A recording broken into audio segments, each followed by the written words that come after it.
morning. Good morning. We are live. We are live and we hopefully have sound. Hello. Happy Sunday. Welcome to our Sundays where we answer your questions from the comments. I'm so grateful for you, your questions, all of you that have subscribed. Thank you. If you haven't yet subscribed, I really hope that you do because it really means the world to us and allows us to make sure that we can continue to make great videos for you. Today, we're talking about what do you do if your reformer's headrest is fixed down. If you have my reformer flashcards or if you watch any of my free tutorials here on this channel, you hear me say like headrest up, headrest down, headrest up, headrest down. And so if your headrest doesn't go up, what are you missing out on? And I think it's important that there are different schools of thought on some exercise of having a headrest up. Come from Joe Pilates lineage, and I have lots of reasons for why I like a headrest, especially in footwork. Right, footwork is the first exercise that we do, and we want the headrest up. Before I get into that, I can't believe I haven't mentioned this. We are 2 weeks away from the tour. OPC.me/tour. Today, 𝐒𝐤𝐞𝐤𝐥𝐲's classes just sold out, and there's only one spot left in Lexington's classes, which means after Lexington sells out, there's 3 places you can get class spots left. That is in Tampa, New Orleans, and Pensacola. And they don't have very many spots. So you definitely want to check that out. And then we only have workshop spots in some of our cities. A couple only have 1 or 2 spots left. So opc.me/tour, we're doing 23 cities coming to you. These are small group classes and workshops. RCCs for teachers, but the workshops and classes are accessible for Pilates lovers of all levels. Our biggest tour, and it is powered by Balanced Body, which means we are bringing our Contrology reformer, mat, and spine corrector for you to get to try these things out, especially rest up during your footwork. Okay, so why do we have it up? I left you on a cliffhanger. Pretty fancy, right? Okay, the headrest is up during footwork because it takes the tension off of the neck. Yes, you're going to tell me in the comments, there are people who should not have the headrest up. We have a forward head position in this country and world. And you are right. There are some people who cannot have the headrest up, and we do have a forward head problem, but it's not because the headrests are up.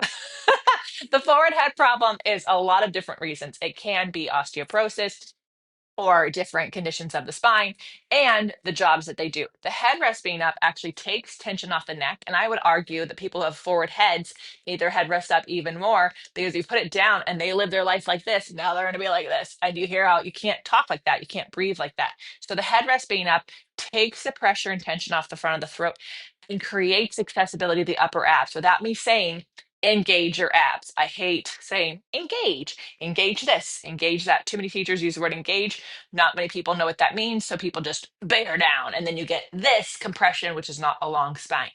So the headrest is up, takes tension off the throat, allows the spine to get as long as possible, especially in tall back exercises where you're lying down on the reformer, and gives you access to your upper abdominals, right? So what do you do if your headrest is down? Can you put a pillow up there? Caution you when it comes to pillow hunting, because too many times I see these big pillows, and unless someone needs that, I don't want you to do like this humongous pillow. So I grabbed these ones. I can't remember where I got them from, but I do remember that this one is like an inch and this one is like an inch and a half. Okay. And so you can see if I put one on there, right, it's almost, so let's just say that's at the level of the handle. This kind of puts it there, gives it a little bit. You could maybe layer a little bit like that. I kind of like an angle. It would be amazing. Can I see that, Brad, that wedge? It would actually be more amazing to me if you could find or cut yourself. So this is a Contrology wedge for the armchair. And do you see how it's at this angle? I would love it if you could find yourself a foam wedge that was just like to there in height, because that would mimic the headrest being up. You can throw me that. This is too much, way too much. What do you mean show us? You want me to lay down? Wants me to lay down. Okay, well, we can't. So here is the headrest up. And I have on my Contrology, I could go up even another level if the person needed it, but that's the level, right? So it's not very high, right? It's not a lot. So, but if your headrest is down, you can see I actually don't have the same access.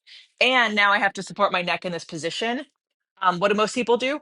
Then they do this because they're trying to see themselves, right? So having the headrest is really nice because without changing too much of my neck, I can actually see what's going on with my knees. But I have this nice thing here. I have a little more access to this. If I cannot lift my headrest, then if I put this pillow in, I get pretty much the same. There's less tension here, but again, it's just pushing my head this way. It's not getting my head like towards that hundreds curl. So that's where I'm like, who can invent? Maybe something exists where it's more like a wedge. And see these two pillows, this is too much, I can tell you right now. So just one little pillow, because look at this. Although this is just a lot of squish. This is just ridiculous, Brad. No, no. It shouldn't feel well. I can't put the wedge in there. That's not going to happen because you want it to go through there. So I can't do it. But you can see that this is what you want. You want a wedge. You want a slant. So you'll have to get fancy. I bet you know what you could do. You can go to a upholsterer. You could go to an upholsterer and ask for dense foam in the shape of a slant that goes up to about an inch and a half thickness, but slopes down. Bet you an upholsterer would absolutely do that for you. And then you'd have so measure the space between your shoulder blocks as it move around. Get an upholsterer, do it that way. It's not some weird foam that's just getting sweat all over it. And then when is your headrest up? We should talk about that. Headrest is up whenever you need it. So footwork, it's up. It'll be down for overhead because obviously we're going up onto our shoulders.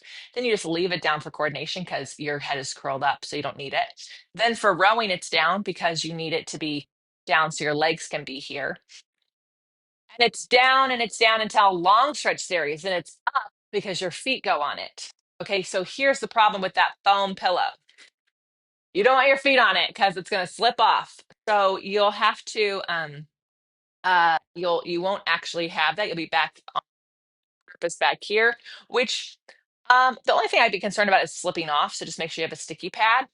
Some people do an archival long stretch where their feet go into the shoulder rest. If you do that, you have to gear your reformer out. But most of the time when I see a headrest that is flat, the reformer doesn't gear out, probably doesn't have springs. So that's not going to be an option for you. So just make sure you have a sticky pad.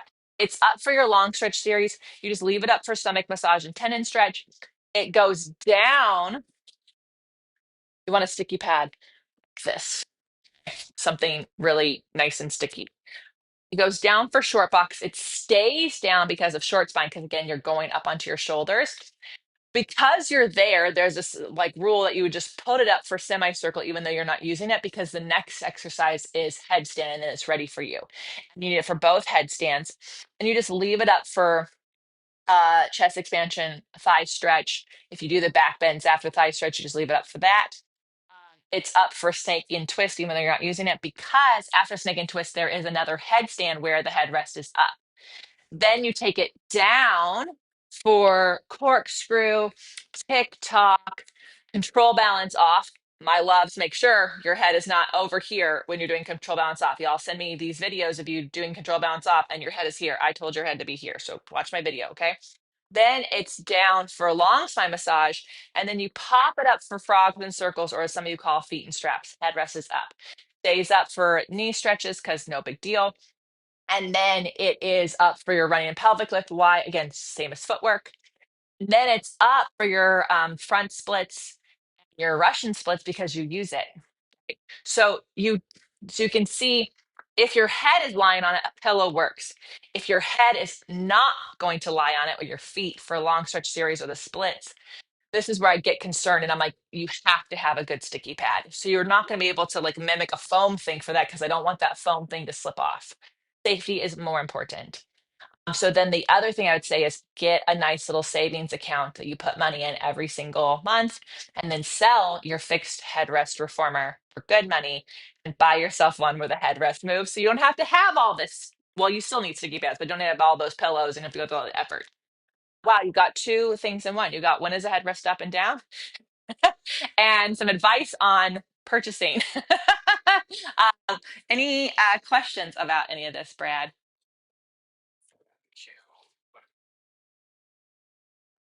Well, yeah, a lot of teachers probably were taught really quickly. And so the question is, or the comment was, a lot of teachers forget to tell people to put the headrest down. If you are doing overhead exercises and your headrest is up, you need to put it down. This is where you need to have agency in your practice. Just because someone's teaching you doesn't mean that they are as fully present as they can be or could be, right? Some of these teachers are teaching 12 plus people classes. They might have said it, but then someone asked the question, you didn't hear it. So if you're going overhead, the headrest is down. If you are doing rowing or short box, the headrest is down. So put it down. But I don't, there's this argument of because teachers forget to tell people to headrest down, then we just leave the headrest down all the time. Why would Joe have given us a headrest? He didn't give us a headrest. Manufacturers don't create this. We have to get teachers in better teaching positions where they can actually be more present. We have to give teachers more time being trained to actually get the right information out. A lot of times teachers are over cueing instead of setting the exercise up for success. So remember, if you're going overhead, the headrest is down. If anything is an object is lying on this, like a box, the headrest is down. That's a really simple rule for you. Yeah. Yeah. But like, look, I feel for teachers. They are overworked, underpaid, often undertrained, and they don't know it until they like get to another place where like, oh my God, the headrest is supposed to move. And it's like, oh yeah, but they weren't told that. So you can't fault them for that. Right.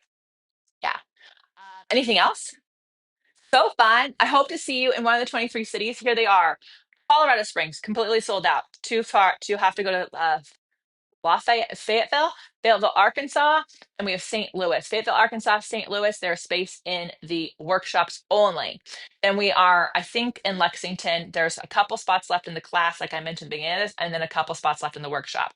And we have Detroit, only space in the workshop. No, Columbus, Ohio, first. So only space in the workshop. Then Detroit. Then why would we do that? Because then we have Pittsburgh. Yeah, I got St. Louis, but the map doesn't really work in my mind because we would go Columbus and Pittsburgh, but okay. Well, Columbus is directly below Detroit. Who knew? Then we go to Pittsburgh. Again, only spots in the workshop. That is my fast workshop. That is one of my favorite ones to do. Definitely worth the travel. Then we go to Rochester. There's only like two spots left in the workshop, maybe one. Then we go to Boston. Only space in the workshop. Then we go to Cape Cod. Again, Cape Cod's class just sold out this morning, so there's only 5 spots left in the workshop. Then we go to Hartford, Connecticut, only space in the workshop. Then we go to Hershey, Pennsylvania, 5 spots left in the workshop. That's it. Then we have a Christmas holiday. Then we go to Rehoboth Beach, Delaware, only space in the workshop there. Then we go to Virginia Beach, DC. Wow. Okay, I don't know the map, but you know what? We're getting there. You think after 9 tours, I figure out got to go around it. So we're in a DC, only space in the workshop. Then we go to Virginia Beach, only space in the workshop. Then we go to Charlotte, 2 spots left in their workshop. Class has been sold out for a long time. Then we drive all the way down to Delray Beach, which is like Fort Lauderdale, Miami area for Florida. That's New Year's Eve. Then New Year's Day, we're in Tampa. That's the first place you can get a class. This whole tour is left. Then we go to Pensacola, Florida. There's a couple spots left in their class.